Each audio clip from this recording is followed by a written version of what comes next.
Hello everyone, welcome back to my channel. আর একদম সকাল সকাল রেডি হয়ে ভিডিওটাকে স্টার্ট করছি। আমি অ্যাকচুয়ালি সকালবেলা উঠে অনেক কাজ ছিল, পুজো টুজো করা, তারপর মালা জপটা করা, সমস্ত কিছু পুজো আচ্ছা করে একটু সকালে একটু হালকা ব্রেকফাস্ট করে রেডি টেডি হয়ে তারপরে একবারে ভিডিওটাকে শুরু করছি, নাহলে অনেকটা লেট হয়ে যেত। তো বহুদিন বাদে এই ড্রেসটা পরলাম, তার সাথে আগের দিন যে ব্ল্যাকটা কিনেছিলাম ব্যাগটা, সেটাও এটার সাথে ক্যারি করেছি। আর চলো এখন বেরিয়ে যাচ্ছি। আজকে যাবো হচ্ছে সঞ্চিতাদের বাড়িতে, আমি আর অয়ন্তিকা দুজনেই। ওদের বাড়িতে গিয়ে সবার ফার্স্টে আমরা গোপু সোনার কাছে চলে আসি। ফার্স্টে ওনাকে প্রণাম করে আমরা স্টার্ট করি, আর বেশি সময় আমরা ওনার কাছেই বসে থাকি, প্রায় ওনার কাছে বসেই আমরা বেশিটা টাইম কাটিয়ে দিই। এত ভালো লাগে ওদের ঠাকুর ঘরের এই স্পেসটা। আমি যতবারই ওদের বাড়িতে যাই আমি সবসময় এই ঠাকুর ঘরের স্পেসটা কভার করার চেষ্টা করি। খুব সুন্দর এখানে সাজানো গোছানো এবং একটা আলাদাই পিস, শান্তি যেটাকে বলে। তো যাই হোক, আর ভাবছো হঠাৎ সঞ্চিতাদের বাড়িতে, এটা হঠাৎ আমাদের মধ্যে কোনো ব্যাপার না। আমাদের যখন যেরকম ইচ্ছে হয়, মন চায়, ছুটি চাটা যখনই থাকে আমরা চলে আসি। আর আমরা আসার সময় একটু কোল্ড ড্রিঙ্কস মিষ্টি এগুলোও নিয়ে এসেছিলাম।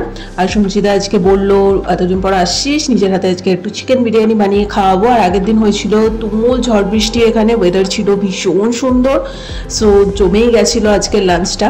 তো যাই হোক, ও যেহেতু একজন আর্টিস্ট, মানে মেকআপ আর্টিস্ট, সো অর্পিতাদের কাছে ও শিখেছে, তার জন্য ওর বাড়িতে এরকম প্রচুর ওই প্র্যাকটিসের সমস্ত জিনিসপত্রগুলো দেখতে পাবে তোমরা।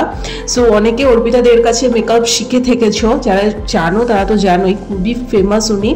তো যাই হোক, তো তার সাথে তো এখন এখানে আমাদের মানে গসিপ তো স্টার্ট হয়েই গেছে। বেচারা হেঁটে হেঁটে মরছে আর আমরা পিছনে লেগে যাচ্ছি।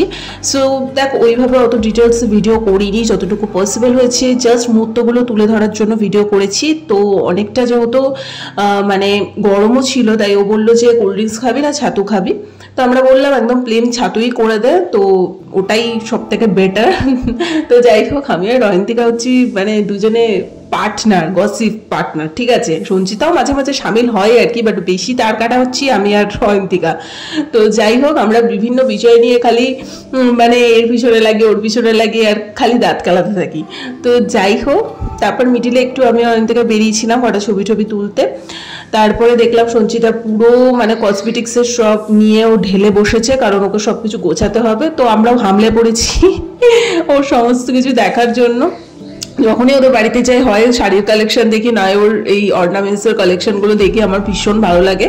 আর সমস্ত গুছিয়ে রাখা, মানে পাই টু প্যাট। আর ও যেহেতু একজন মেকআপ আর্টিস্ট, তো ওকে অনেক কিছুই রাখতে হয় সম্ভার, ঠিক আছে। তো প্রচুর মেকআপ কালেকশন ওর কাছে পেয়ে যাবে। আমরা তো গিয়েই মানে এত ভালো লাগে, মানে অক্সিডাইজের কালেকশন আলাদা রাখা থাকে, গোল্ডেন জুয়েলারি কালেকশন আলাদা রাখা থাকে, মানে সব কিছু আলাদা আলাদা করে সেকশন ওয়াইজ রাখা থাকে, খুব ভালো লাগে। সো ওগুলো গোছালো। তারপরে আমি বললাম যখন লেয়ারিংটা করবি আমাকে অবশ্যই ডাকিস, কারণ এই পার্টটা ভিডিওটা দেখতে সকলেরই ভালো লাগে। বিরিয়ানির মেন পার্টি হচ্ছে লেয়ারিং করাটা, আমার তো ভীষণ ভালো লাগে এই পার্টটা দেখতে, এবং দেখেই খেতে ইচ্ছা করছে যাকে বলে। আর হয়েছিল দুর্দান্ত। আর সঞ্চিতার হাতে মানে এটা তো প্রথম না, আমরা কলেজ থেকে ওর হাতে রান্না খেয়েই অভ্যস্ত। একদম কলেজ থেকেই ও সুন্দর সুন্দর টিফিন বাড়ি নিয়ে আসতো, ওখান থেকে খাওয়া দাওয়া। তারপর তো আমাদের ওদের বাড়িতে তো যাতায়াত লেগেই থাকতো, প্রায় দিনই ওদের বাড়িতে এসে আমরা কাকিমার হাতে খাওয়া দাওয়া করতাম। তো সঞ্চিতার মায়ের হাতে রান্নাও দুর্দান্ত, আর সঞ্চিতার হাতের রান্না তো খুবই ভালো। তো যাই হোক, আজকে বিরিয়ানিটাও ভীষণ লাইট হয়েছিল এবং ঘরোয়াতেও করা, তাই জন্য বেশি ভালো হয়েছিল খেতে। দোকান থেকে কিনে আনা বিরিয়ানি যতই আমরা খাই না কেন, মানে শরীর কিন্তু খারাপ হয়েই যায়, আর একবারের বেশি দুবার কিন্তু নেওয়া যায় না। কিন্তু এখানে তুমি যতই খাও কোনো অসুবিধা হবে না। সত্যি কালকে একটুও শরীর খারাপ হয়নি। আর আগের দিন যেহেতু ওয়েদারটাও ভালো ছিল, ঠান্ডা ঠান্ডা ওয়েদারই পেয়েছিলাম আমরা। তো যাই হোক, তো লেয়ারিং করতে করতে প্রচুর গসিপ করছি এখানে, মানে আজকে সারাটা দিন খুব ভালোই গেল। আসলে এখন তো ছুটি ছাটা খুব একটা পাওয়া যায় না, ও একটা স্কুলে এখন মানে রিসেন্টলি ও জব পেয়ে গেছে, সো ওই নিয়ে ও ব্যস্ত, তার সাথে আমাদের পড়ানো টড়ানো সমস্ত কিছু চক করে অত ছুটি ছাটা পাওয়াও যায় না দুম করে। তাই আজকে যখন সবাই মোটামুটি ফ্রি ছিলাম, ওরও আজকে স্কুল ছিল না, তাই ভাবলাম ওদের বাড়ি থেকে একটু ঘুরেই আসি। তো আমাদের এরকম হচপচ মানে হুটপাট আমরা এরকম প্ল্যান করে বেরিয়েছি, অত আগে থেকে কোনো কিছু থাকে না ঠিকঠাক। সো চিকেন বিরিয়ানি ছিল, তার সাথে কোল্ড ড্রিঙ্কস, আর ছিল রায়তা। আমার তো বিরিয়ানিটার থেকেও বেশি বলবো রায়তাটা খেতে দুর্দান্ত লেগেছিল, অসম্ভব সুন্দর। তো যাই হোক, তারপর সন্ধ্যাবেলাটা আমরা একটু রেডি টেডি হয়ে গেলাম। ওকে বললাম যে চ ও তো কিছুতেই বেরোবে না, বললাম তো বেরোবি না, ওকে টেনে টেনে আমরা বাড়িতে বার করেছি। তারপরে ফার্স্টে ঠিক করেছিলাম জুডিওতে যাবো, তো বললাম থাক জুডিওটা আবার পরে যাবো খানা। তো সোজা চলে গেলাম স্টেশনে, যেখানে চৈত্র সেলের মার্কেট সব বসেছে। তো গাদা গুচ্ছে জিনিসপত্র সব কেনা হয়েছে, আর আমরা যেখানেই বেরোই আমরা গাদা গুচ্ছে জিনিস না কিনে বাড়িতে ঢুকি না, এটা কমন ব্যাপার।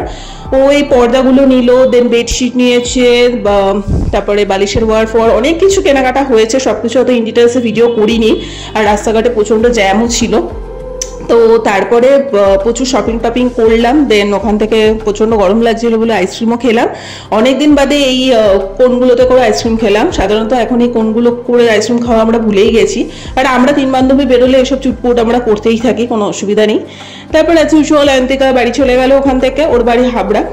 আর তো ট্রেন ধরে বাড়ি চলে গেলে, আর আমি আর সঞ্চিতা আর একটু টাইম স্পেন্ড করে দেন আমরা বাড়ি আসলাম। আর এটা হচ্ছে অয়ন্তিকা ওদের বাড়ির গাছ থেকে কচি ইঁচড় নিয়ে এসে, ও যখনই আসে কিছু না কিছু আমাদের জন্য নিয়েই আসে। তো এই ইঁচড়টা ডেফিনেটলি বাড়িতে চিংড়ি মাছ দিয়ে রান্না করবো। সো এই ছোট্ট একটা ভিডিও শেয়ার করলাম, ভালো লেগে থাকলে লাইক কমেন্ট শেয়ার সাবস্ক্রাইব করে দিও। সো এই ছিল আমাদের 3 বান্ধবীর একসাথে কাটানো একটা ছোট্ট ভিডিও, একদমই পুচকি ভিডিও। সো চলো আজকের মতো এখানেই, টাটা।